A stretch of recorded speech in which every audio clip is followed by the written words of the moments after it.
What's going on, everybody? This is your boy Jose Cruz. Yes, your favorite Native American, and I have a special guest. I have the queen of pageantry, the queen of California, the queen of selling bags, the queen of everything, and the drama queen. I'm just kidding. I'm just kidding.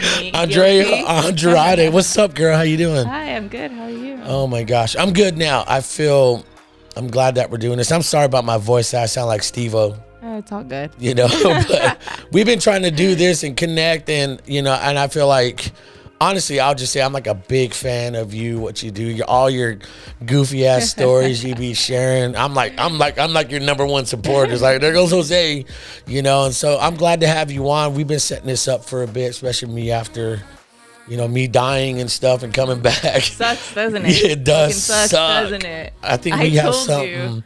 We have something in common. We fucking manifested that Let's into the go. world the last time we were here. We did. Yeah. Oh man. But no, let's just catch up with you. Well, how have you been? What's going on? What's new? What's going on in your life? What do you got going on? Well, I mean, I'm pretty good. Still doing chemo, still doing treatment. From the last time, I ended up in the hospital for about 2 months. I was in the ICU, almost died again. Oh man. Had to have, some surgeries, and just went back to doing chemo after recovery. And I mean, we're still here, right? Yeah, I love it. Yeah, still here. I feel like this name resonates with a lot of people. But other than that, how's like your motivation, like getting back into, like at least the work world or just the world in general? How's your motivation been? I mean, to be honest with you, it's been super hard, super, super difficult. I went into, because of everything that I've been through, like this year and a half has been really difficult on me.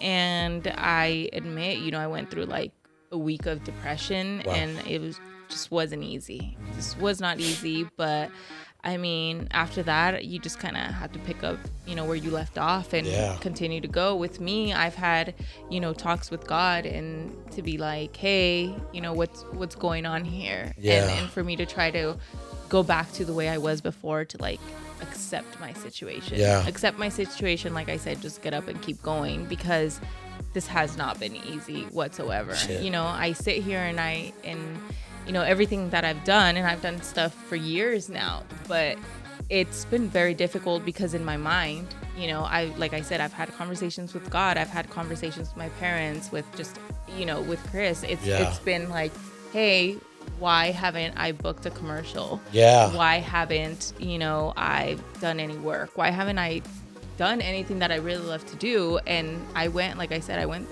into like this day depression where it was like, what's going on here? And until I fully cried it out, got it out of my system, is when I realized like it's that, negativity that I had in me that was holding me back. Because I think it was within that week of me crying and just begging God to give me some type of answer, I started booking commercials. I did the Super Bowl one.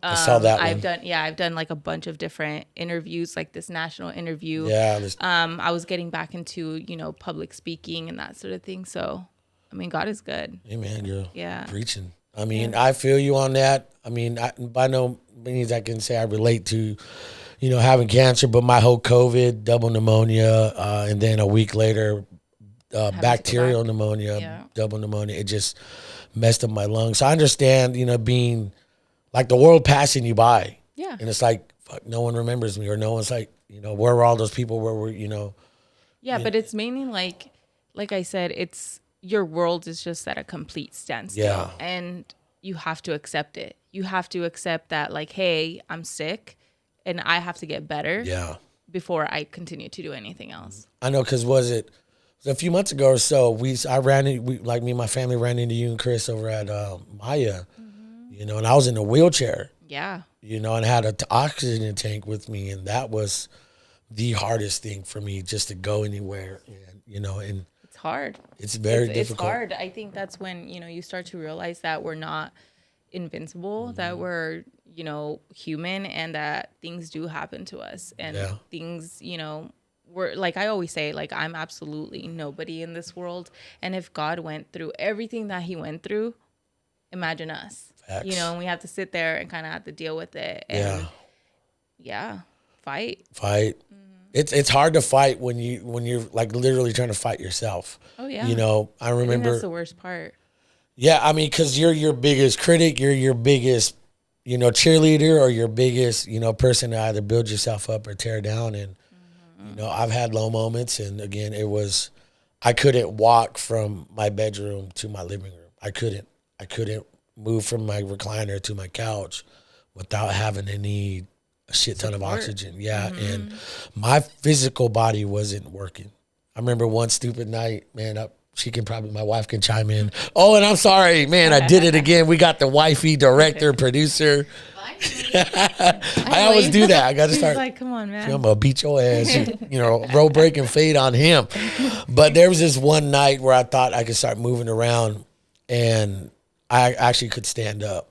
And I had lost a lot of weight. You know, I got my chunkiness back, and I'm gonna lose it on my own, not because of COVID. But I looked myself in the mirror, and I hate what I saw. I look gray. I look dead.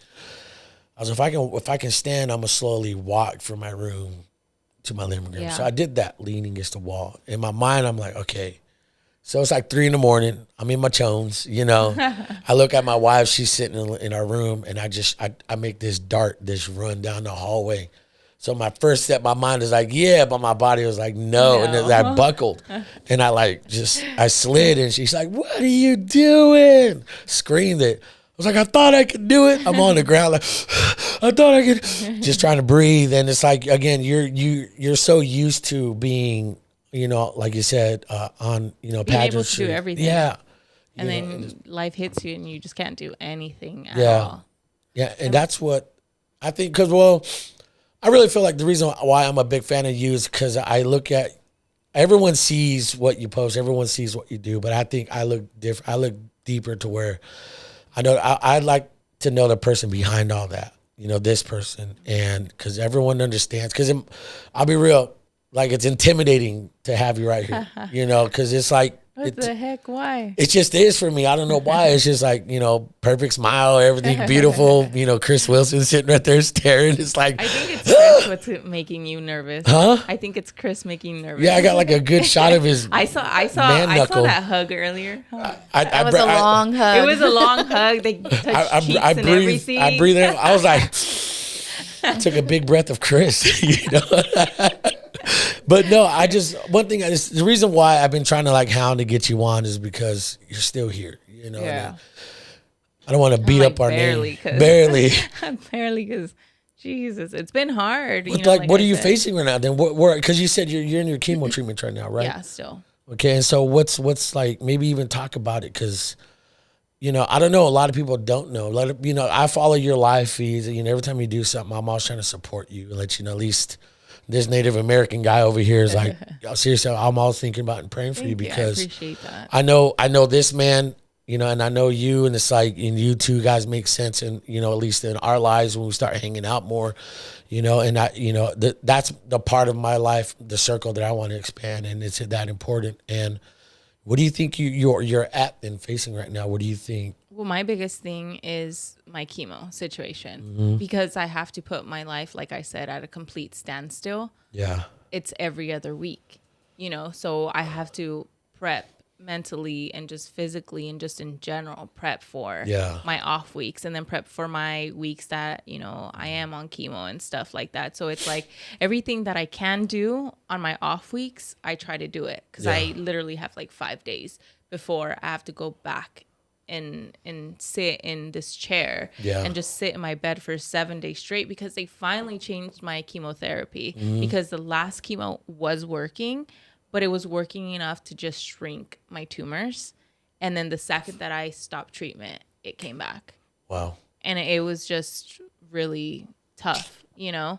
It came back, so we decided to go back to my original treatment that I did 5 years ago, because I've been dealing with this for 5 years already. Yeah. 5 years. And, you know, my tumor and just everything has been, you know, shrinking, and it's working. But, you know, with that comes the reality that it is chemotherapy. It's killing everything else. It's killing everything, like slowly. And sometimes pretty quick, because I honestly cannot get up from bed at all. This one has been super difficult. We haven't taken anything out. We're just trying to do it completely so that we don't miss anything. Yeah. And because of that, it's been super, super tough. Like I said, I'm in bed for 7 days. I don't eat anymore. Which sometimes I'm like, I'm kind of okay because it keeps me at like my regular weight, I'm like I look good now. but I'm okay. Yeah. Other than that, like I said, it's just that mental prep, like prepping myself for those days. And sometimes when I'm in bed, I'm just there, Yeah. But again, like I learned to accept the fact that like, okay, well, I kind of have to learn to deal with it. Like if it's the flu or something, like a scheduled thing, but it's tough when you can't eat, so I have absolutely no support in myself and I can't do anything. Jeez. Well, I just think now, and I feel like that's, by no means, like I remember in the last time you guys were on, Chris was like, hey, get on, Andrea. You're like, damn it. All right. You said you don't want people to like feel bad for you. But like, oh, yeah, I don't. Oh, it's like. I don't like that. Yeah. I don't like that pity party situation. I've never been like that. They don't pity you. Yeah. Yeah.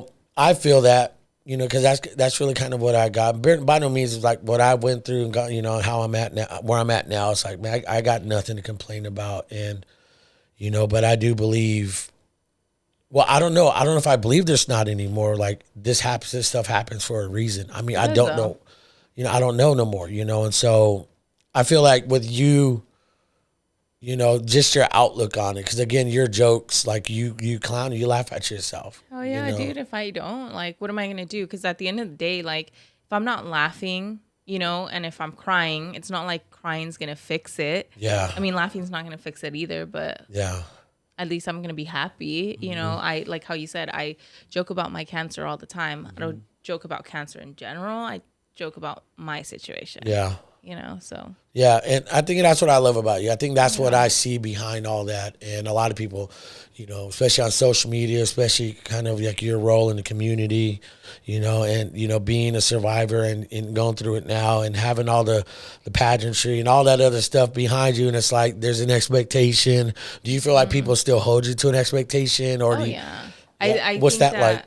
I mean, I guess I kind of don't care anymore because I am who I am. I'm not going to change it. And like those who really know me know that like I joke around about everything.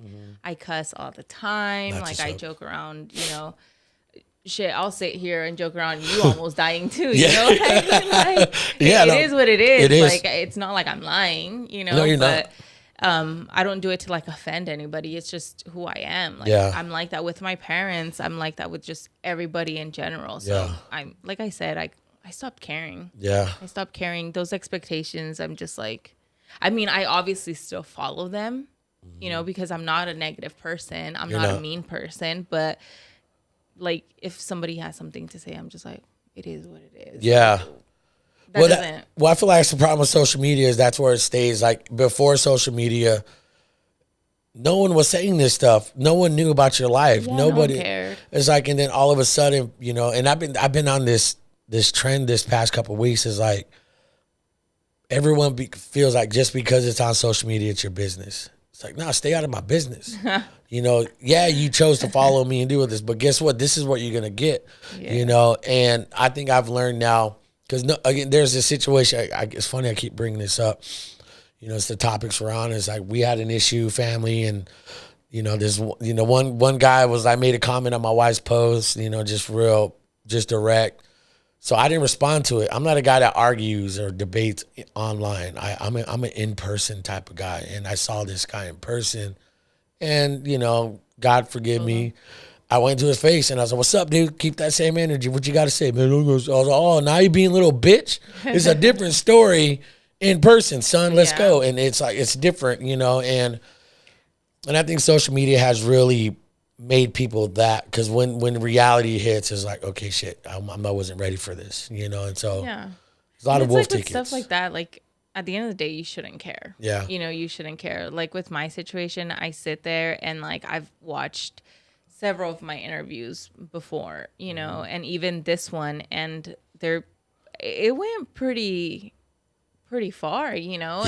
and what I've learned is to not even look, pay attention to like those comments, if any bad ones, it's just like that affects me in a way, where I'll just get into my head. But other than that, I'm just like, who cares? Yeah. Like, it's social media. It's like how you said, like, to me, I don't take anything serious. I post like outfits, whatever. Yeah, your fits are always on point, girl. I'm always putting like that drip. Yeah, I'm like drip. But I'm saying, like, it's just, I don't know, maybe because I honestly, and I tell everybody in my family, and I tell Chris this, I'm like, dude, I don't even care about social media. What's up? Like, I don't care what people think of me. I don't care. It is what it is. Yeah, I think that's what I like about you, because it's real. And I think a lot of people take it too serious, for the clout, clout chasers, and, trying to go viral, trying to get attention. Me, I use it for obviously promotion of the show, but even my Yose, Brose, Goze, Jose. I don't even know which one to follow at yeah, this point. yeah, but the Yose now is the main one, because the hoe, everyone's like, yeah, Jose, you're not a hoe, you're married. Go act like you're a hoe. You're like, I left that last file. Yeah, you can take the hoe out, but no, to me that was like, it's Yose now, but I got rid of everything. I got rid of trying to prove something. I don't know, man. I got over the social media content. All that crap. Like, I don't even, to be honest with you, with that kind of stuff, I always tell him, I'm just like, I don't know. I don't know what it is about it. I was like, until I'm fucking Kim Kardashian and shit, where I have millions of followers, I'm like, I'm nobody. Yeah. You know what I mean? That's just the way I feel. No, I don't. I would say, let me correct you. You're not nobody. You are somebody. And I feel like I understand what you're saying. I really do. I understand what you're trying to say, your point, but I feel like your impact is bigger. And I feel like, because again, it's making me a believer. It's making me know how important it is, because I remember this one liver, you were in the hospital and you were talking about. I was drugged. You was drugged, but I was drugged. You didn't know you were alive? I didn't even remember that. Really? Yeah, until one time I was like on my Instagram. I don't know what I was doing. And I went and I was like, what is this? And I looked at myself, I was like, oh shit. Mother. Yeah.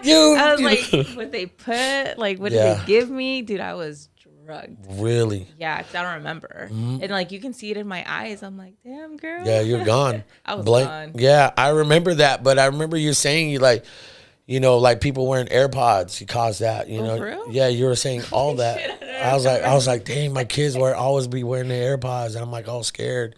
Like I'm trying to be aware. I'm like, hey, Lonnie, get your ear, again, I follow that. That's how much I know about you. I'm like stalking you, really. Like, no, Chris would beat my ass. No, Chris does that all the time too. I'm like, are you who's liking your shit? Yeah. But yeah, I didn't even know that. That's weird. Yeah, it's funny. It is, but it's not what it is. No, I need to go rewatch that. It's like, dude, I was in the hospital fucking dying and I was going live. You were, bro. I was like, all right, that's one thing I was like, this girl down. She real, she keeping it real. That's funny. Yeah. That does sound like something I would do though, because like, when I was in the hospital, I was here, and then I was transported over to Cedars-Sinai. Actually, it was from Clovis, then to Fresno, then from Fresno to Cedars. I was all over the place, But even when I was in the hospital over there, my surgeons and my oncologists and all the nurses, they would, minus the nurses, the nurses fucking hated me. But I remember you saying that. Yeah, the nurses fucking hate. No, this time again. Again? Yeah. Oh, yeah. But anyways. But, I mean, the doctors were just like, oh, the day that I was leaving, they're like, oh, man, we're going to be so sad that you're leaving. Because I was there for 2 months. Yeah. They were like, oh, we're going to be so sad that you're leaving. I was like, why? They're like, we're going to miss, your jokes and just you and your hair. And I was like, my hair? What's wrong with my hair? Because mind you, for 2 months, I couldn't get up. I couldn't do anything. So I never looked at myself. Yeah. When I finally did, I was like, holy shit. Like, my hair was like this. Huh? It was like this. Dude, I was a mess. Yeah. It's like, no wonder. They were freaking missing me. I was like, I look like your thing right there. Oh, this? Oh, yeah, I look like that. Those are my daughter's pops. Man. That's exactly what I look like. Well, again, you're going through, you're facing something, and none of that matters. And, like you said, all that becomes irrelevant. And what matters is like every second, every new second, every new minute, new hour, and again, for you to laugh at your situation, I feel like that's only going to make things better. And when I remember your live, you're talking about, like, I guess they were making like messing up your food or something like that. Yeah. I'm telling you, this is news to me. That sounds like something they would do. Yeah, I don't even think they were feeding me. Yeah, they weren't feeding me. And you're like, I didn't eat for 2 months. Oh shit! Yeah, well, man, I guess that day, yeah. Yeah, but you're like, my mom is bringing me fruit. My aunts come bringing me some. They're bringing me some. That's funny. They're bringing me some dope ass shit. I was like, yeah. I was like, come on, girl. We need to go back and rewatch it was dope, but it was cool. But that you said that even AirPods cause cancer, and I'm like, all right, got to be aware of that, And I looked it up right after. I was like Googling all that, man, and trying to. Yeah. I'm like, tell me that because I just bought some. Yeah, you're go tell yourself that. Go watch your own live. Bring awareness to yourself. That's funny. But again, I see stuff like that, and again, I'm always gonna support. I love your humor and all that, and I think that's the dark humor that a lot of people don't get, and it's which like, is sensitive ass people really is. And was it my buddy? I had my buddy Carlos on the pod yesterday. And when I was recovering COVID, because I didn't eat for 3 months, and like, damn, what is this competition? See who fucking dies fast. No, I know. I don't want to die. I don't want you to die, man. But Carlos, my buddy Carlos and buddy Andy. Knock on wood, dude. Like, get that fucking bad energy seriously, out. Just right there. Like Phoebe, just. But he DM'd me because I put on Facebook, hey, I'm home now. Thank you for your prayers. All emotional, spiritual, drugged up, and you too. Yeah, it gets the best of you. It does, man. That morphine, though, they gave me morphine. I was like, don't even talk to me about that shit. Yeah, come on, doc. I can feel it. Yeah, I was like, I can feel it. I can taste it. When it hits the lips, it's so good. Dude, it's so addicting. It is. Anyways, I probably need therapy. Don't we all? But Carlos sent me a message, and I appreciated these guys. Carlos DM'd me, and he was like, man, the fuck up. Don't be no little bitch. He told me that, and I appreciate it because it was him. Andy said the same thing, man. He's like, man, you little fucker, get up and walk that shit off. You don't need your lungs, It was like, to me, that was a dark humor that I respected and I love it. And it made my day, it made my night. I told my wife about that. And we had Carlos on. He was calling me a little bitch and all that. And to me, those are the type of friends I like. Yeah. I mean, that's how all my friends are. They'll fucking send me like pictures of like bald people, and they tell me things. I'm like, come on, man. Yeah, I don't know. I think that's just funny. Yeah, I would. It is, but honestly, I wouldn't do that. To me, that's there's a line on certain things. It's funny, like you said, it's hilarious. But me, I'm like, that side of me is like, it's too soon. Cry about it? Like, nah. Too soon. I don't know. But but again, speaking of crying, I watched that interview, that feature they did on you, man. I watched it like 100 times, and I'm like sitting there, I'm like, damn, that was real. That hit. And you said when your post, it was like the hardest thing you said you had done.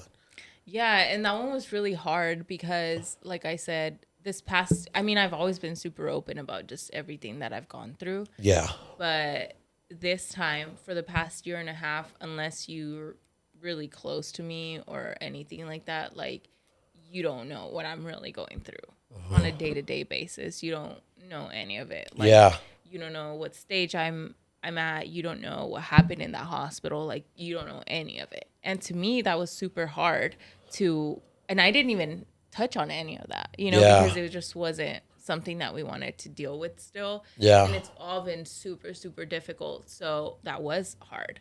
But it made it better when she interviewed me. I'm like, I grew up with her. Yeah. And I keep telling that story. I'm like, I grew up with her. Like, they didn't even tell me that she was going to go. I was like, thank God. Oh, shit. Yeah. Really? I was like, she's fucking huge. Yeah. The fact that she went to my house and she was hanging out with us. Like, she was hanging out with us. She went to go get us food. All of us. She was like, no, like, I'll go. And my brother and Chris were like, no, like, we'll go get it. She's like, no, I'll go. So she was like roaming around town. It's really? Like, and she's, like I said, she's one of the best journalists there is. Yeah. And I mean, she's been with absolutely every single president in the Air Force One. Oh, wow. She's been with the Pope. She was with El Chapo. Like, she was with everybody. And then she was in my little house. You know what I mean? What's so, up. yeah. So I was like, wow, that shit's pretty dope. And I've done a lot of like national interviews, but that one was that hit home. That hit home. That's what's up. Yeah, because like I said, we grew up watching her. Yeah. And my aunts were like, oh, we read every single one of her books. And the fact she was so humble and just so amazing. And I think that she told the story completely perfect. She went above and beyond with like everything. Yeah, you can tell. I enjoyed it. That's why I watched it. I don't know how many times, but what I look for are like I'm listening to the story, but like you said, she was in your house. She was like, no, I'll go do it. I guarantee she was like, man, we feel like we're family. For hours, I think, all day. I think they might have left till like 4 p.m. or something like that. And the way it came about was they wanted me to go. Well, actually, they said, well, what do you prefer? Do you want to come to Florida or do you want us to go? And I was like, I want to go. Yeah, I've never been. Yeah, exactly. Do they did. Stay home, Chris. Let me do it. Let me do me. Yeah, I was like, I'm going to take my parents. I was already planning it. But they're like, well, you're on chemo and, we don't want to. Yeah, I was like, fucking chemo, dude. Like, but it was, they gave me the option and I was trying to take advantage of it and be like, no, I'll go. Definitely. Like, I'm fine. Like, yeah, no, I'm good. Week. Yeah, exactly. I'm good. I was like, I can travel with this. Yeah. But they were okay with everything. They accommodated, like I said, to my needs, and they were like, no, we'll come to you. And yeah, that's exactly how it happened. So there was one thing, not wrong, but like it was weird how, she sells used bags. I was like, used bags? Yeah. This ain't used. This is some real shit, girl. Get it right. So it's funny because there was 2 things actually that I think were misinterpreted. One for me and one from her. Yeah. So my part was because I sometimes hesitate with Spanish words. Like sometimes you think the meaning's the same in both languages and it's not. And when I said because I was frozen, I said me siento tiesa. And tiesa means like, I guess you just kind of, freeze? I guess. I'm like, I don't know. It was something like that, so I fucked that one up. And then hers too. Like, she knew because the second she walked into my room, she was just like, oh my God, like you have so many bags. Yeah, you got that. And I was like, yeah.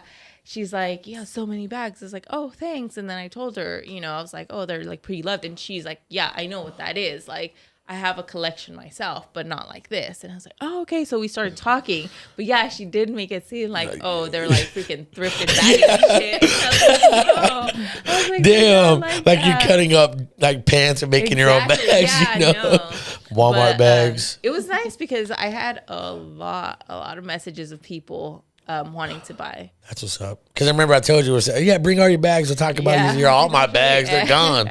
I'm like, damn, that's what's up. I sold everything. Really? Yeah. You don't have no more bags right now? Look at that drip right now.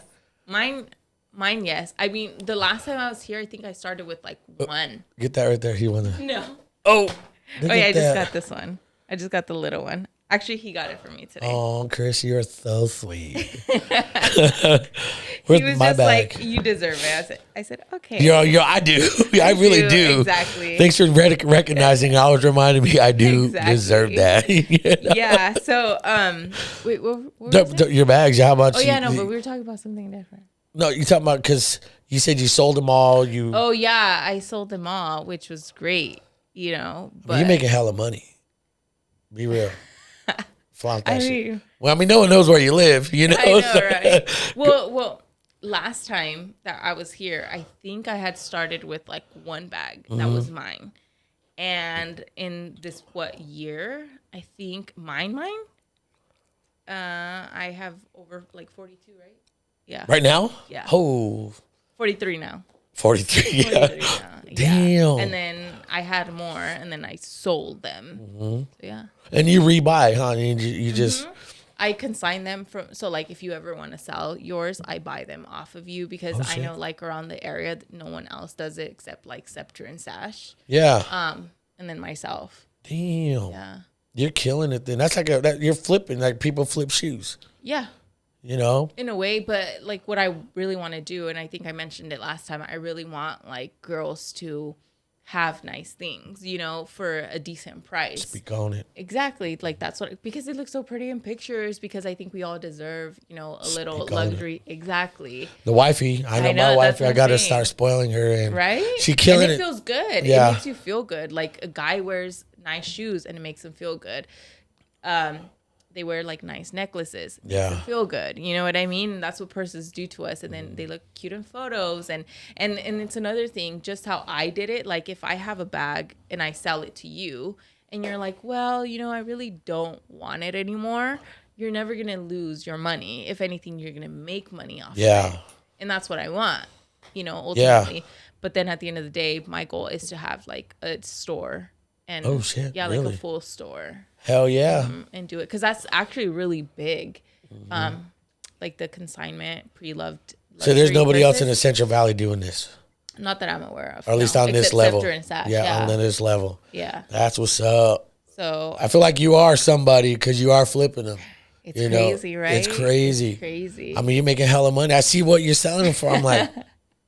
I only got $20 to put in that $1,200 bag, you know. It's like, and my wallet's like $20 at Walmart, you know. But you know, I wear that drip, you know. I don't care, you know. I floss the hell out of that, you know. But no, that's I like it. Yeah. You know? Like I said, my end goal is to. My collection's pretty decent, but I'm not gonna stop there. Like, you know, I want like more Chanel's and I want more of that. I even have like a little Prada for the one that she actually showed, which she asked me, she's like, are you selling this one? And I said, no. I was like, that one I bought for like whenever I have my future daughter. Yeah. It's gonna be like her first bag. Oh, that's so what's I'm like, up. that's what I want. It's an investment. Yeah, hell yeah. Think of it that way. People flip houses all the time. People flip cars. People, you know, and I just flip the bags and.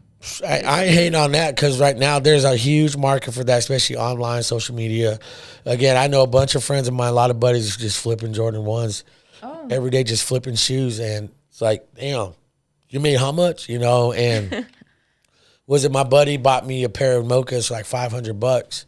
You know, I'm like, I don't ever spend money on myself like this, you know. Only till recent, my wife's like, you are not doing that. I was like, what if I buy you a pair? She's like, okay. Okay. You know, just There's an exception to everything. If it involves me, we good. We Gucci, you know. So, but I know people do that shit. Yeah, but it's crazy because one of the things, I'm actually glad that we're talking about it because that's one of the things that like Chris and I talk about all the time where I think I've had like one or two girls that are like, oh, well, they're used and blah, blah, blah. And I'm like, girl, like. You're so are you, but we ain't saying that. Like, exactly, you did that shit for free.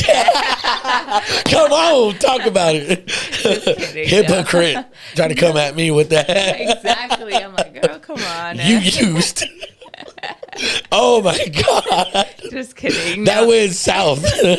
Yeah. All right, back to Jesus. Let's go. All right, bags. But one of the things that like I tell Chris, I'm like, some people don't understand. Like they look at it like, oh, they're used, but it's like, excuse me, my biggest clients, and honestly, like all of my clients are wealthy as girls. Nice. Like they are actual real estate agents and they make bank. Yeah, hell you know, because I take them to their house, I deliver them. I see what they drive. I see what they have. Like, it's ridiculous. And it's like, if they're the ones with the money, you know, and they're the ones that, like, aren't complaining about it being pre-loved or how, you know, they say used.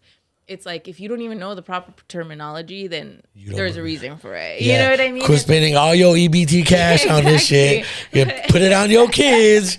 You know, income tax once a month or once a year. Come on. you ain't real. Yeah, but I'm saying, like, these are the women that are, you know, because they're being smart with their money. Hell yeah. They're not necessarily going, like, I get it, the experience. But I've been there, and it's an amazing experience when you open that brand new box and, you know, you pick your purse or whatever. But again, like, you're spending retail pricing right now with this inflation. Like, everything's freaking expensive. You know what I mean? For no reason. So if you can get the bag for a smaller price with me, you're going to end up making money when you do choose to sell it. Definitely. Like, that's you being smart. You know what I'm saying? Yeah. And, yeah, I mean, that's just... I respect that. I do. I really respect that because, again, I know in this age, you know, especially social media, man, people like to floss. I'm not going to hate on people flossing. You know, at the end of the day, we can't change it. That's where the world is. So why hate, you know? And so... Hey, to each their own. Like, I have girls that, you know... have fake bags, and it's like, dude, by all means, girl, do you. Like, you're probably being smart with your money too. Who knows? Yeah. You know, it's like, it is what it is. To each their own, like you said. That's dope. I like that. I like someone just out hustling. Because I remember when you came on the first time and you were talking about that, and we didn't really talk about it. Like, that's why I was like, what, we need to have you on. Now that she exposed me. For real. Exactly.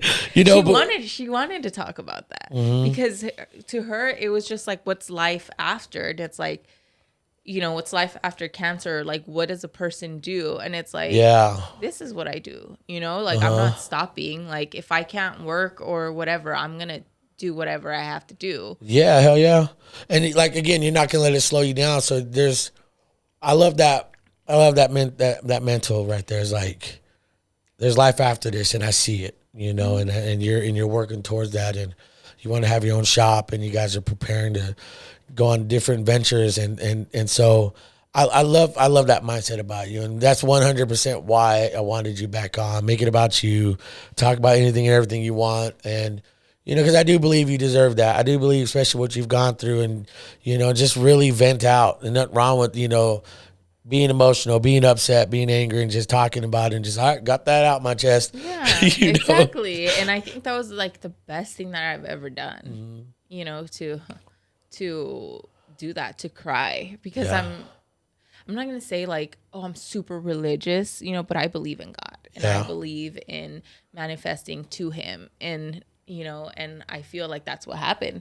And I don't remember if it was like my mom or my aunt or my grandma where they said, sometimes you don't have to like really sit down and pray to God, but for him to listen to you, like he listens to your cries. Yeah. And like that day I cried. I'm like, I cried. He was probably like, girl, come on, Yeah. So yeah. I believe you. I'm in the same way. I'm going to tell a story. And, again, this always it took me back. Was it the other day? Went to church, Selma, and I had talked to a friend of mine about just my experiences with COVID, and I was in the hospital, by myself. Nurses would come, do their job, and dip, and it's just like me. We FaceTime, but it wasn't the same. It is, but I felt like this, because I do believe in God. I know there's things about me that I still need to correct, and whatever. I'm not perfect. Everyone hate on me, kiss my ass, but there was this one moment, and I know, back to Jesus, but there was this one moment where I felt like a real dark presence in that room. Mm-hmm. And the room was dark. The room was just, it was like noon. And I just didn't like the heaviness of it. And if it was demonic, I don't know. But I was like, man, God, I need to get up. I need to move to that sink, just put water in my face, man. I'll do it. So I made myself get up. I'm all hosed up and all these lines, and I make myself get up, and I still feel like this heaviness, spirit of heaviness. And I get to the sink, and there's a mirror, and I put cold water on my face, and I can't feel the cold water. And I look in the mirror, I was like, God, I've heard pastors preach this, the peace that surpasses all understanding. I need that peace. I need that peace. I need that peace. And I'm like, if you're the God that says, ask me in anything in my name, I will do for you.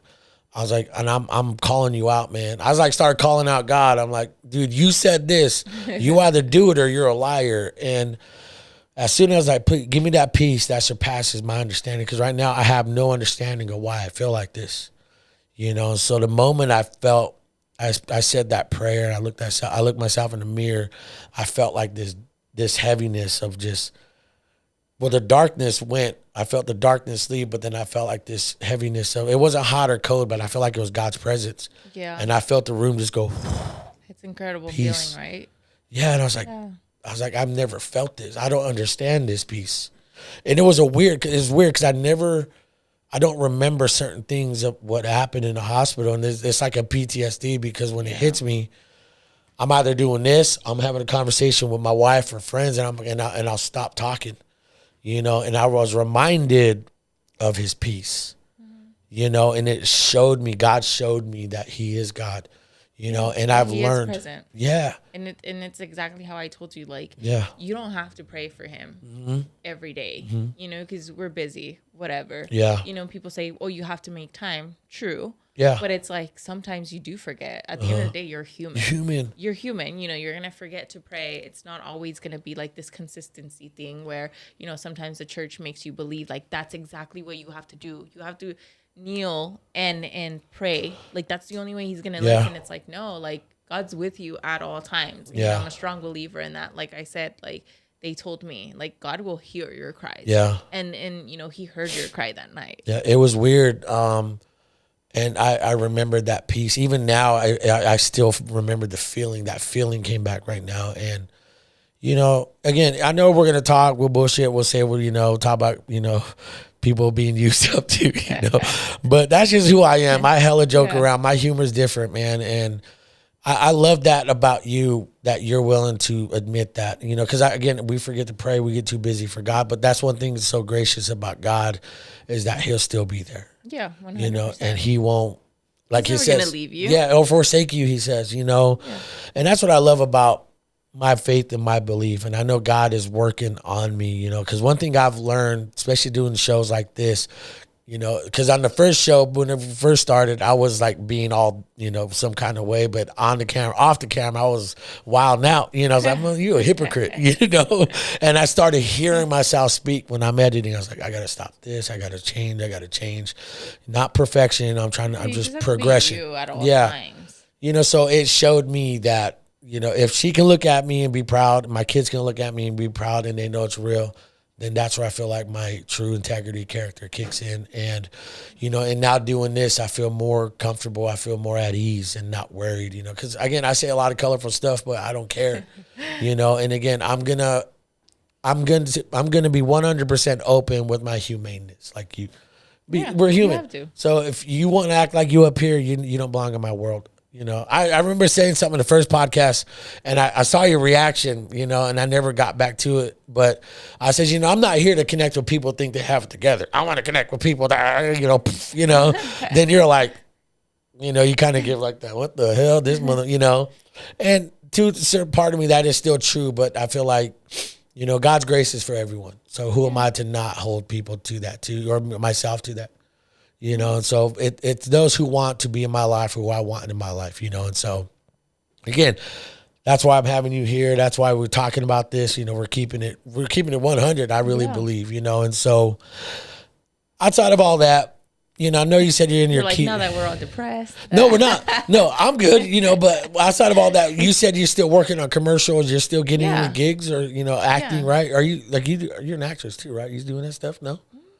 No? I act a fool. I be acting a fool. All good with that. But like you said, you're still booking commercials. You're still doing I do commercials. Yeah. It's honestly my outlet. Do I consider myself an actress or anything like that? What the heck? No. Yeah. Never. Like I said, until I'm fucking Kim Kardashian. You know what I mean?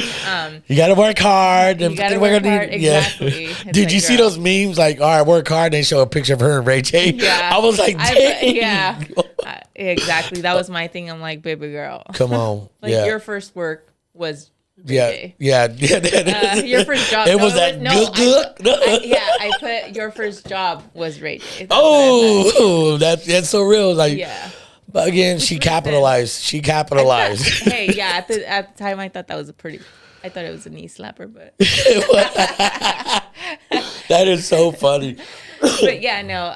I do commercials. You know, I'm honestly like, I don't know. I like it. I enjoy it. It's my outlet to everything. Like, once, you know, I've worked with, like, I can say every production company in the Valley here, which is great. I get along with every single one of them. Whenever they need me, they know they can call me. I like it. You know, like I said, the national stuff, you know, hopefully manifesting that it comes in. Yeah, come on, girl. Exactly. Bring all that, you know, beads. I got some right there, you know, just twiddle that shit, you know. Exactly. You know, come on, baby, Jesus, hook it up. You know, like, where do you see yourself then, like, nationally? Where do you feel like, do you want to be like a spokesperson? Do you want to be just national commercials? What do you want? Honestly, I want to go back to doing the public speaking and to do it just how my pastor does it. Like, my pastor can, you know, hold a conference with like 10,000 people in a stadium. And I want to do the same thing. What's your message? My message is just pretty much just telling my story, everything I've been through. It's been rough, you know, but it's more so never to give up. And to just not take yourself too serious. You know, I would tell my mom all the time this past year that, like, it's weird. I see life completely different. Nice. Like I see it because I've been, you know, in my deathbed so many times. I see life just so different. Like, what comes after this? We don't know. You know, so like right now it's like, why are you going to get mad over, you know, I don't know, somebody hitting you or something? It's like, dude, just move on. Sometimes I sit there, I'm like, what is pain? Yeah. You know, like, what is it? What is the heat, for example? You know, what is needing to go use the restroom? Like, what is it? And if you sit down and you really think about that stuff, you're like, damn, like, you're just like this kind of floating thing that just goes on through this life. That's real. And that's just kind of how I feel. And that's what I want people to kind of know and understand, like whenever I do these speaking engagements, you know? And I think what motivates people for whatever reason is that I was able to do the pageants while in chemo, but it was like, you can do it too. It's tough. Yeah. But you can do it too. You know, it's if you really want to do something, you can do it. Yeah. Oh yeah. And what's stopping you? It's like nothing but yourself. That's real. But I mean, that's a dope message. Like you said, again, we take for granted those little things, you know, just breathing. And, you know, again, when you're speaking, I always want to find the relatability, you know, in what you're saying, because relatability is huge. I said, dude, you spoke that shit into existence. That's right. We're freaking here. Yeah, dude, seriously. And again, when you speak it, because again, one of the things, again, biblically, the Bible says, let everything that has breath praise the Lord. And I couldn't breathe. I couldn't pray. I couldn't sing. I couldn't really just hold this type of conversation. And it's hard. It made me realize, like, man, just simple breathing, we take for granted. And it's like, we couldn't do that.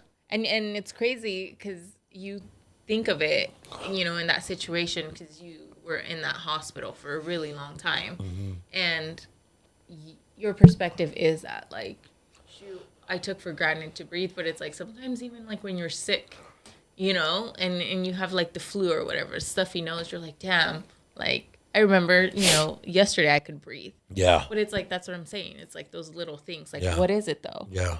You know? Yeah, that's real. That's what's up. I love that message that you have. Again, that's why I wanted to have you on. I know you have a message. I know you have a testimony. I know you have something to talk about. And again, I didn't ask all the pageantry questions because it's Google it. It's all out there. I Googled it. It is out there. Yeah. You know, so to me, I was tripped. I was like, Andrea Andrade. Yeah. Deal. The fact that you can actually Google me now. Yeah. Well, ever since for a while. Got that clout. What's up? What? No, I think that's pretty cool. That is. I respect that because there is a huge level of hard work behind it, consistency, you know, and on top of that, it's just like you said, that's your drive, that's your passion, and who wants a real job if you know you can just be successful that way, you know? To me, that's the real deal, you know? So I love the fact that you have this message. And again, that's why I wanted you on and to really tell that story, you know, because again, everyone can look up the pageantry. I watched some of your podcasts you've been on with other people, and they ask the same old generic questions. And I'm like, I had a podcast with these two guys. What was it called? I forgot what it was called. Something like If You Know or some shit like that. Oh, no, it was called That's How You Feel. And they crack me the fuck up. Yeah. You know, I like doing stuff like that. Like, if I can just sit there and, like, just make jokes all the time, I'm like, I'm cool with that. Oh, yeah. Same here. Again, laugh at it, man. Have a good time. And, you know, again, that's why we're here. That's why I want to talk to you. You know, finally get you on and really, you know, because, again, I definitely want to make this a reoccurring thing, you know, because if you have something to talk about, you have an event, dude, we'll unplug all this and we'll shoot it. We'll go over there. I'm serious. I like that kind of stuff. Yeah, we did that once with Fuego, and it was a lot of fun. We're actually, Grizzlies invited us April 8th, you know. Oh, it's for the first day? Yeah, opening day. Yeah, that's I awesome. mean, it's fun. We have a lot of cool things planned. I know Ray he loves the brand. He loves the whole meaning behind it because Grizzlies is still here. He's like, we went through all this shit, but we're still here, man. He says, I resonate with that. You know, we had our launch party, and they let us use that place for free, Kodiak Club. I was like, that's damn. Awesome. I was like, all right. You guys should do it. Yeah. You guys should do it and invite me. Dude, we already did the launch party. No, the opening day. Oh, no, we are. April 8th. You guys come out. Yeah. Jump on the pod. I'm serious. We'll do that again. April 8th, we'll be out there, and I mean, well, we were out there. We had a great time. Thanks for jumping on, you know, but seriously, y'all need to come out. Yeah, we pre-record this. Y'all don't hate, you know, but seriously, jump on because I know there's, they have the lowrider events coming up. They have the taco truck throwdown, and we're in talks of doing remote pods there. And he said that they want another outlet of promotion. He said because news stations, they send out press releases.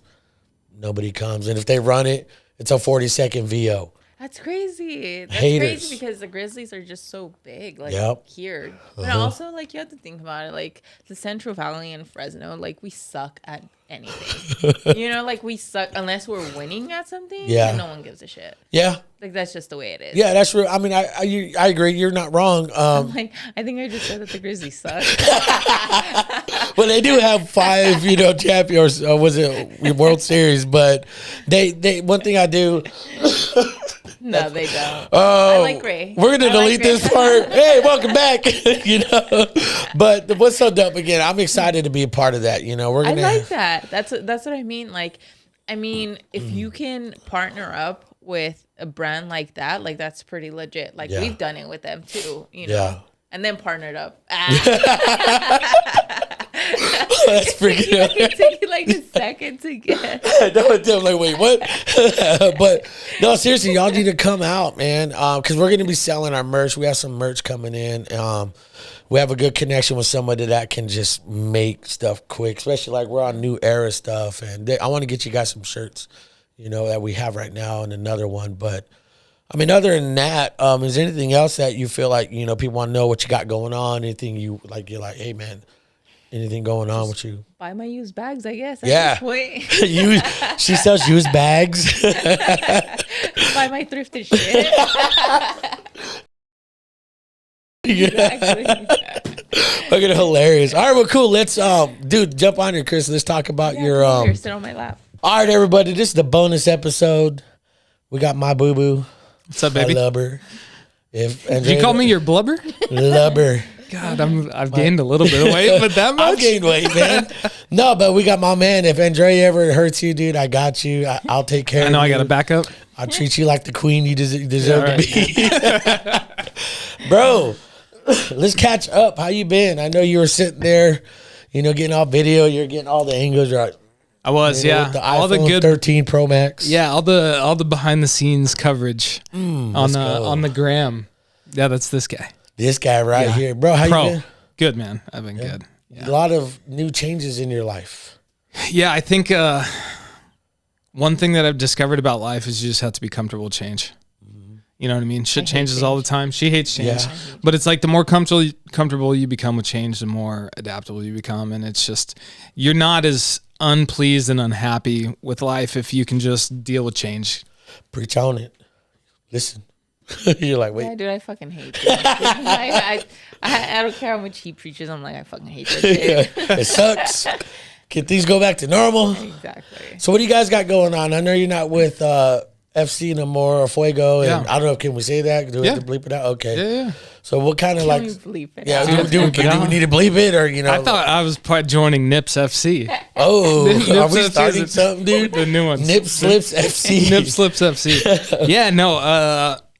What sparked all that is like, you know, I spent the last 2 years with Fuego, and it's crazy to think about when you know, I got into sports 10 years ago, 11 years ago now, with the goal and the dream of one day becoming a president of a professional sports organization, and I was able to get there with my hometown club.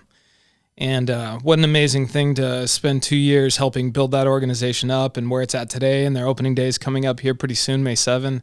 And so super excited to see kind of where they're going. But I think throughout the process, and I think I spoke a little bit about this last time, it's like I'm a shitty person to be, like, if you're my boss, it sucks. Your life sucks.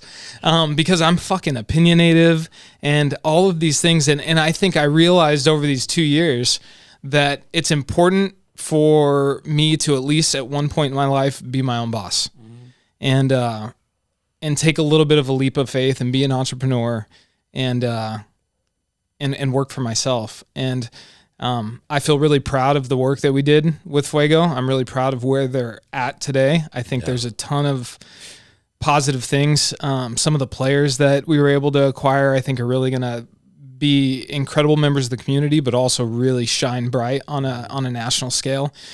But I needed to work for myself. I wanted to be able to earn my own income. And a couple of years ago, we decided to start a business called CSA Events and Entertainment.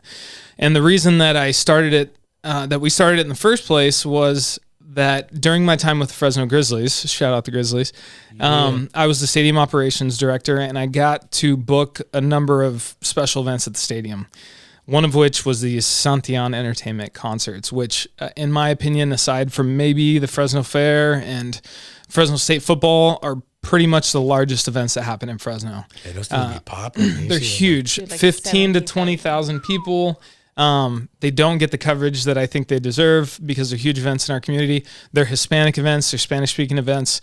But I built an incredible relationship with Chris Santillan and his partners, and we proved a model. I was on the stadium side, they were on the promotion side, and we worked together to create this incredible experience for fans that come out to a ballpark and experience a Hispanic concert that traditionally would have happened at like a rodeo grounds. Yeah. So this model just really took off. And in 2019, we took it to Sacramento. We took it to Modesto, both highly successful. And then the pandemic hit in 2020 and shut down all concerts. So we were kind of doing it as like a side hustle, and I thought it may be a side hustle. And December of last year, I was approached by the group that said, hey, we'd love to work with you, and we'd love for you to run our nationwide tour. So our business was able to acquire the contract, and now we're running two nationwide tours that will go from Seattle, Washington, all the way to Miami and back. So it's extremely exciting. Y'all need help? Yeah. I want to go. Yeah. I want to play. But that's where we're at today. So we're doing that full time now. And it's been honestly the best thing ever. I think the challenge of working a 9 to 5 is just you don't have the freedom that you need to really, I think, enjoy life the way that we're able to spend our time now and enjoy life, on the days that we can. So it's given me a lot more ability to be, I think, more of a help and more connected with Andrea. I feel like there were many times where I wasn't able to be there because I had to be at work. Yeah. So now it's like there are many times, like even on our chemo weeks, I can work from home, and I can work right there with her. And if she needs something, I'm there for her. So that was a huge part, but we're stoked and excited about this new endeavor. That's dope, man. So right now, what do you guys got planned and lined up? What are you guys working on? Anything? I mean, I don't know if it's G14 classified. No, nothing's classified. We're excited. Yeah, we've got 40 dates that are being booked throughout the country. We've already booked probably 25 or 30 of them. Are you going to all these events? Or? Yeah, the majority of them. Yeah, And it's crazy, and I think he sells himself short a lot of the times because his potential was always there. How to push him to get that shit done, and it wasn't just that. It's like, we have, we had an expectation to be like, hey, we have 40 dates for you to book in like this year. Yeah. And he was able to book them in like a month, which is like, it shows a lot, about a person and his work ethic and just the way he is in general, and and his partner.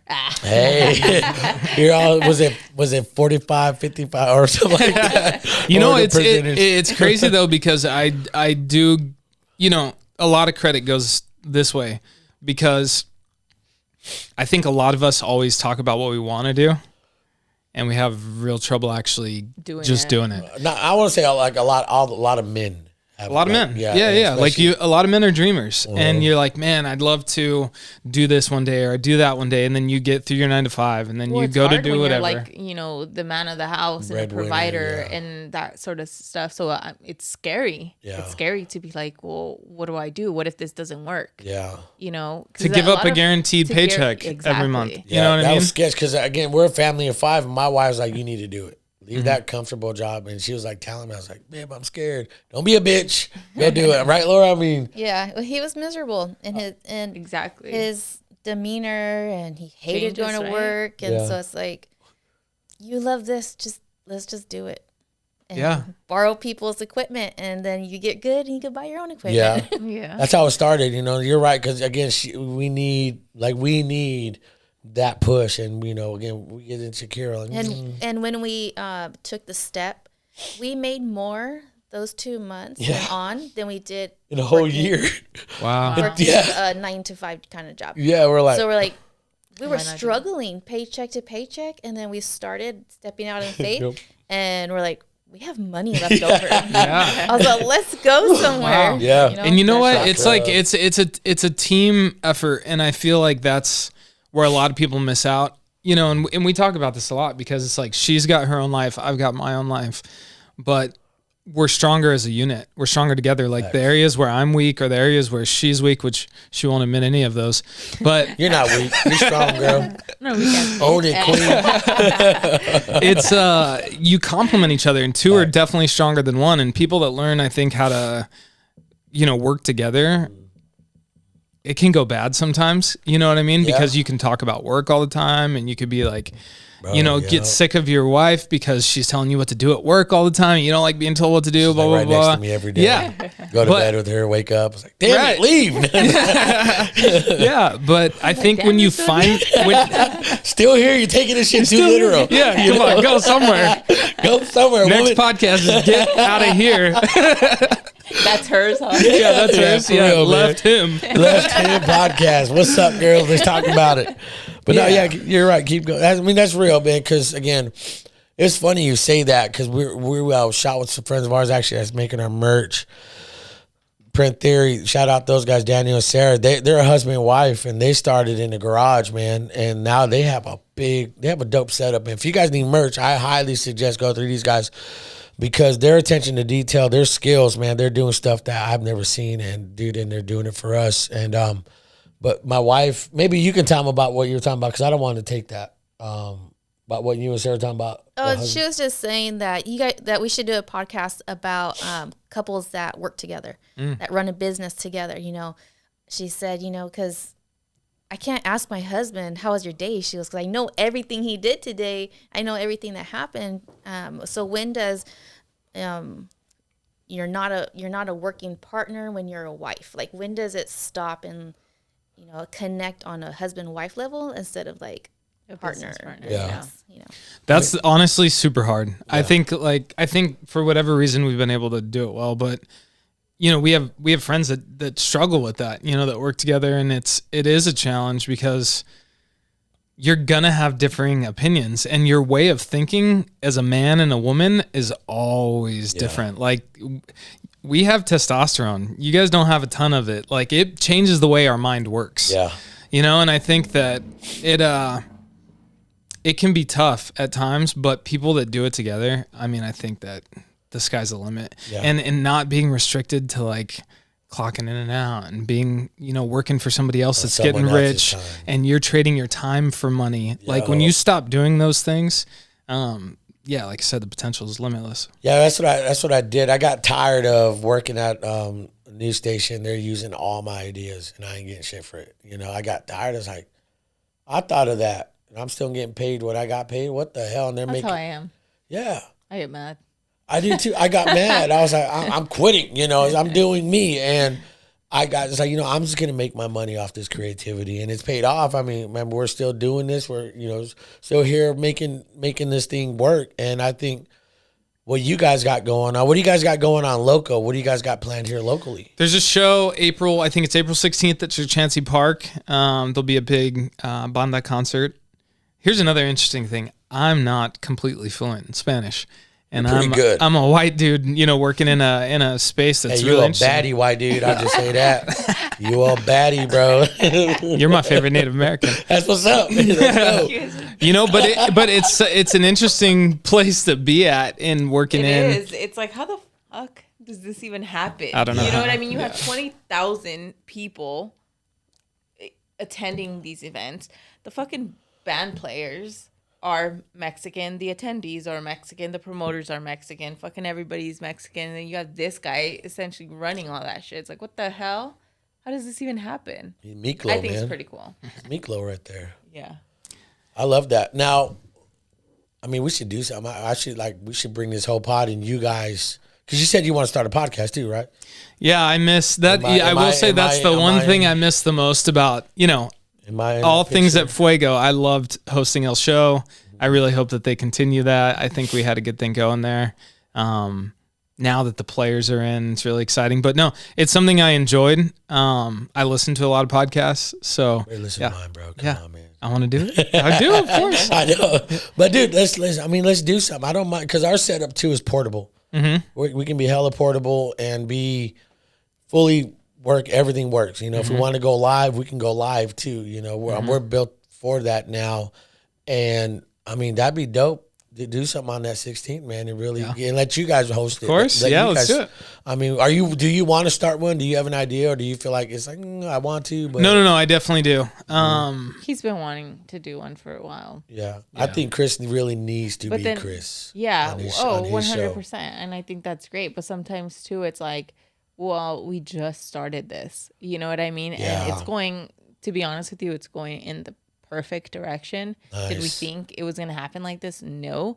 It surpassed our expectations. It's like, well, shit, like, what do we even do? Do we even have that time anymore to do, a lot of things? Yeah. So, so the 16th, like, how does all that work? How do you guys, like, plan an event? How do you guys get a hold, set everything up, vendors, all that? How's that work? Yeah. Obviously the first and most important thing is we're doing all of these mostly at sports venues. Yeah. Which is cool. Is there a particular reason why, or is it just because Yeah, there is. So generally these shows used to happen mostly at rodeo grounds or maybe convention centers because they're bailes, they're dances. Yeah. These are music. This is music that you don't want to sit down in your seat and just watch. It's not that type of show. Right, there's no seats. So, but the problem is that they're long shows, 6-8 hours, because there are multiple bands performing. And if you take your wife, it's like, and she's in high heels and all this stuff, is she really going to want to stand for 6, 7, 8 hours and stay at the show? Probably not. So you're probably going to come towards the end or later and miss a good portion of it. So being inside of a sports facility, we're using the field. So the stage is out on the field. All the people are dancing out on the field. And then if you want to go hang out in the seats, there's seats for you to hang out. Nice, yeah. And then you can go on the concourse and chill if you want. It's the best of both worlds. And for some of these bands that are coming from Mexico, they've played different places, but it's like, holy shit, I'm playing at a freaking Major League Soccer stadium, Major League Baseball stadium, a minor league park, wherever. There's a cool factor to it that amplifies their persona, their image. So that's why it works perfectly. That's dope. Well, how do you guys know, like, which bands they hit up? That, like, who are the ones that like get together, like, everyone all excited? Yeah, fortunately, our partners are tuned in every day to who's on the top of the ranks, who's top on Spotify. They follow Spotify a lot. Los Bookies is huge. Yeah. A little bit different style of music than what we're doing. We're mostly doing regional Mexican music, which is like banda, so like Los Tigres del Norte or Banda MS. Oh, you like that? You like that little bit of spice? Dude, hair on the back of your neck. I see it stand up. Hold on, I'm not going to sit up for a while. All right, back to Jesus. Go ahead. But that's dope. I mean, how did you know you wanted to get into it? Because like you said, all these Mexicans, and there's Chris Wilson. Honestly, I've never known. And I don't even expect to know anymore. Everything that's kind of happened to me is feeling like it's just happened. Like it's been a path. I mean, I loved baseball. I grew up playing baseball. I got to work for the Fresno Grizzlies after, wanting to get into sports. Yeah. And then all of a sudden I randomly start running concerts for the Grizzlies, and now it's paved this path. So that's what I mean by saying just be comfortable with change, because it's like if you kind of see this path being laid out in front of you, sometimes like don't resist it. Just go. Oh, come on, you preaching. And we're going to pass the offering basket around. Cash App Chris Wilson. But like, what is your role? What is your part? What are you doing as far as the CSA entertainment, all that? What are you doing? I take his money. Yeah. That's the best job ever. I'm not hating. No, a lot of the times, obviously, like, I always say this, and I know, like, I get shit for it, but it's honestly, I feel like it's like a man's world sort of thing. So it's like he takes care of the main things, and I just like support him. I do any of the marketing and stuff. So like, for example, the April 16th show, I do like the interviews. I'm literally like the only one that's allowed to do the interviews. Oh shit. Really? Yeah. And it's That's like, dope. yeah, so I do that. You know, anything that has to do with like marketing, it's all me. Bro, I'm serious. We should bring this out, and I'll record it all for you, and you have like, you can talk to the band, you can talk to them. Yeah, I'm telling you, that's what I do, and I freaking love it. And you'll kill it. I guarantee you. You always do. So, I mean, it's fine. I mean, I don't want to over push. Like, yeah, Jose, we're telling you, but Let's do it. No, yeah, totally. We could do it. I mean, we've got the facility on that day. There's gonna be a lot of people there. It's gonna be a good time. So that's what's up, man. I mean, now back to your podcast. Have you thought about names? Because I know you probably have. You know, I don't want you to. We'll bleep it out too if you don't want no one to steal it too. No, this is the first time I'm talking about it. I want to call it, and I want to talk about marijuana. Ooh, really? I want to talk about how I want to talk about all the different. I think there's this villainization of marijuana that has happened that's really unfortunate, and I think for a lot of people it's been an eye-opening, extremely positive experience for a lot of people. I know for me, it makes me introspective, it makes me thoughtful, it makes me more loving. And there's a lot of things, as we've studied a lot about cancer, that has been just an extremely positive thing about the utilization of Mirinol, which is a marijuana-based product that they give people that have cancer, the medical marijuana itself. Yeah. And so I just have become overly fascinated with the legalization of marijuana and where it's going, and I think the impact that it has on society. So, I think that's kind of what I want to do, and I want to talk to people that are growing it. I want to talk to people that are prescribing it. I want to talk to people that are opening up new stores here in town, like Cookies and Lemonade and all these other local folks. So I'd love to dive into that because it's something dope. I think would be. I mean, cool. I haven't heard much about it or know much people talking about it. You know, I mean, like my sister smokes it every day. How much does she spend a day on that? Like 140 a day. Almost $300-400 a day, bro. I'm like, how in the she should. How in the hell? Grow it in a closet. Yeah. Well, she was growing it at once. Yeah. I ain't trying to like call her out. Like, cops, go get the, you know. No, it's legal. You can do it now. But you can do it. You don't need a card to grow it? Under a certain amount of plants, you can grow recreationally. I got some boxes out in the back right now. We can grow that right now, son. Yeah. I mean, because she made hella money on her first batch. She was she made a lot, like 10, 15 grand. Wow. No, she made 30. 30? Oh, wow. Dang, really? It's a good amount. Yeah, she lied to your ass. She lied to me. Jose, you ain't getting nothing. They sold it to somebody in Monterey or something like that. Wow. Yeah, and I go to those good places. Huh? Yeah, you go to the both spots. Huh? Yeah, we need to hustle with both at the same place. So do you grow or do you? No, but I love so I've had many close friends who have, and I think that it's so interesting to see it's a science. You know what I mean? And I think the more and more people learn about it, it's like, you gave me a beer earlier from a cool brewery down in Oceanside, California. And it's like 100 years ago, alcohol was illegal. Yeah. Prohibition was in place. The same place we were 10 years ago with marijuana. Mm-hmm. And Budweiser came into existence and all these other big brands, right? And we're seeing that in marijuana with Cookies and Lemonade and some of these other really, really big brands. But there's going to be the local home craft growers that are growing in people's houses or backyards or warehouses or whatever. Yeah. That is going to be a really cool like brewery type of feeling as we go through this legalization process. Right. And eventually, just like breweries will exist, there will be marijuana grows that have smoke shops or cigar shops. And so being on the cutting edge of what is kind of the future, I think of that it's exciting. Dude, let's do something then, man. I even told you on your post, I was like, dude, whatever you need, sign me up. I'm here for you guys. 100% I am. Because I fucking love you both, man. I'm like, I love you too. You don't get all emotional here, man. But seriously, you guys, your vibe, everything you guys are, I'm like happy you guys are here. I'm like, I'm like, no, stop. You guys are awesome people, man. You guys are killing it. Thank you, likewise. Thank you. And what I love about, again, our conversation before is like your whole demeanor I respect and look up to, because you still are planning for a future. And I 100% believe. Like, why should I not?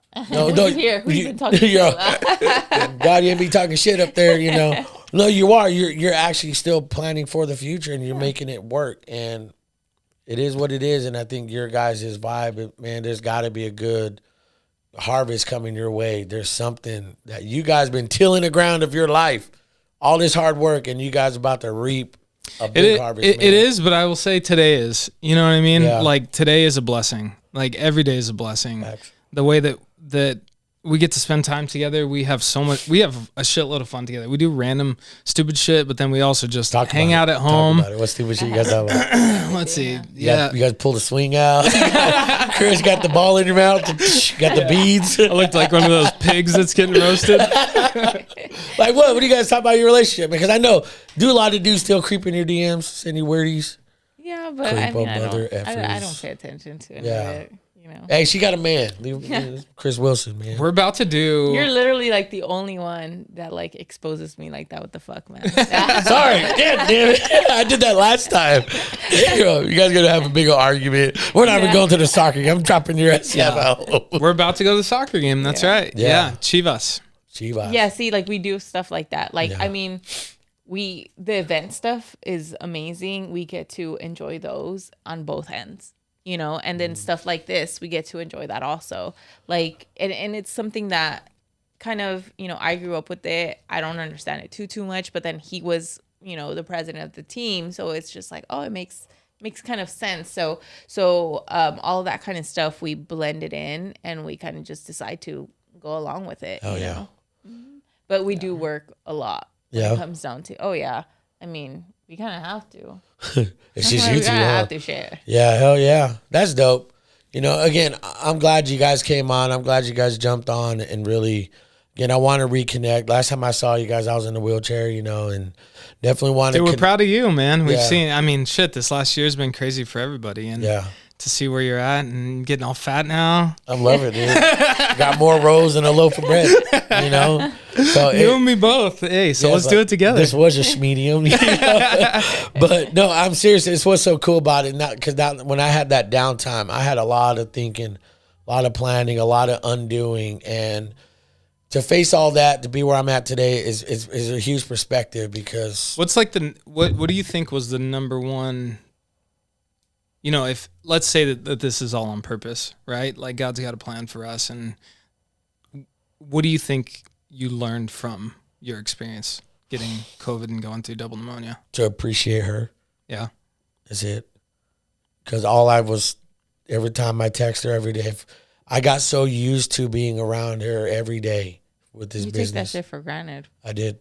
And I didn't realize how much, and she probably didn't start crying, but I didn't realize how much I really, really missed her and loved her. Mm-hmm. I love my kids, but I tell my kids I love mom more than all three of you clowns.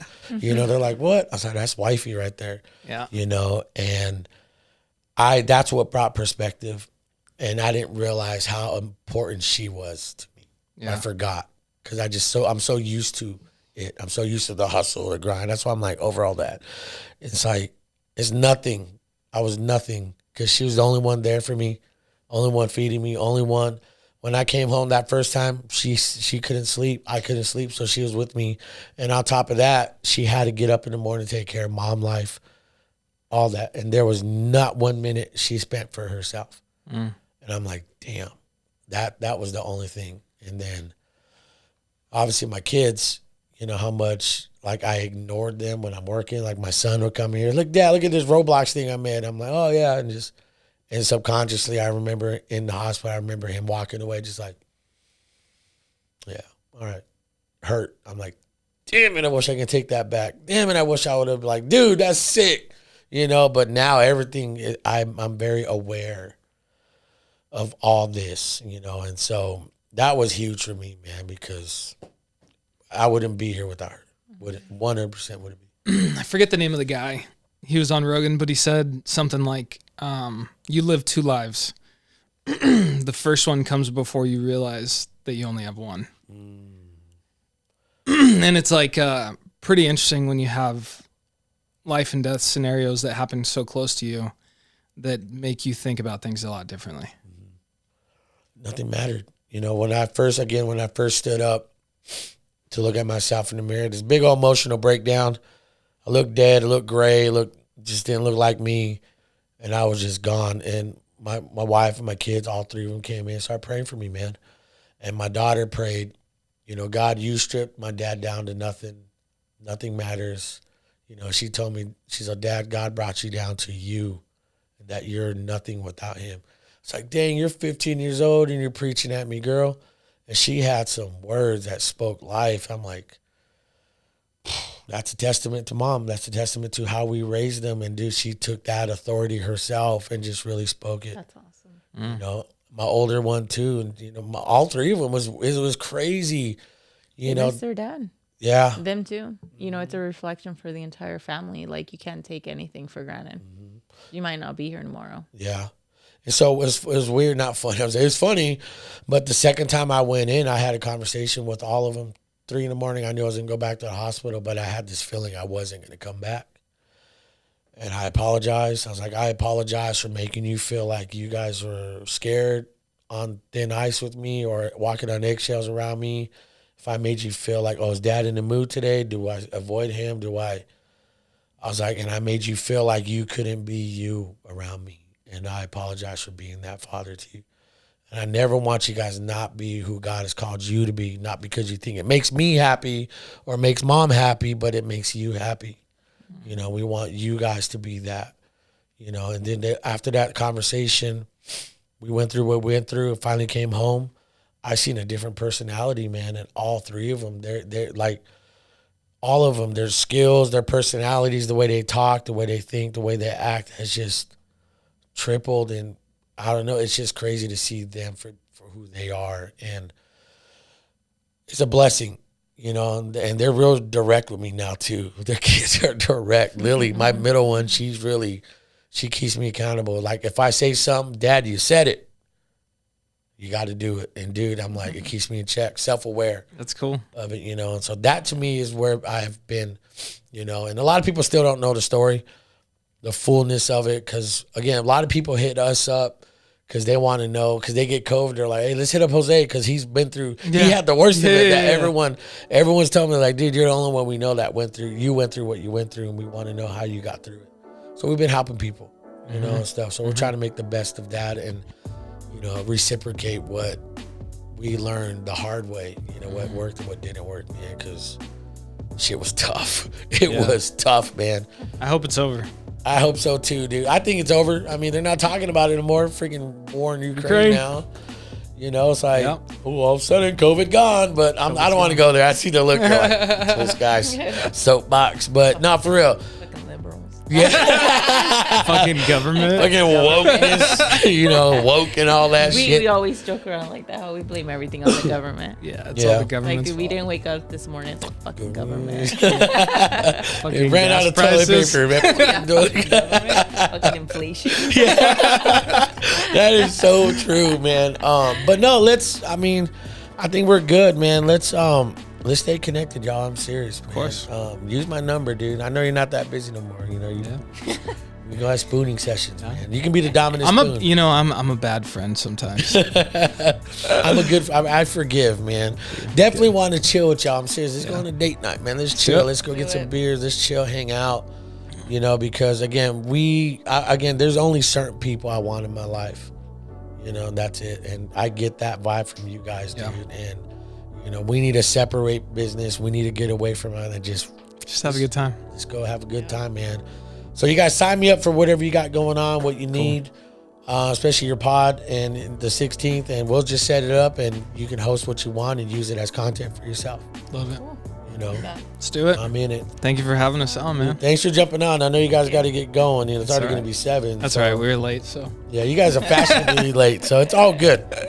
All right, y'all. So tune in. You know, don't get tuned out, man. We got a lot of cool stuff planned. Don't forget, we have a lot of remote podcasts planned for this year, and Still Here Podcast is going to just keep killing it, dominating the game, and we appreciate you guys' love and support. Everything you do, all the messages and the DMs you guys send us literally keeps us motivated, because I know we talk about real situations, we talk about real experiences, and not just because it's a trend. And so your guys' love and support just keeps on bringing on good guests, good hosts, good conversation. That's all we want to have. So you guys have a great night or day or whatever, weekend, and we'll see you guys in the next one. Peace.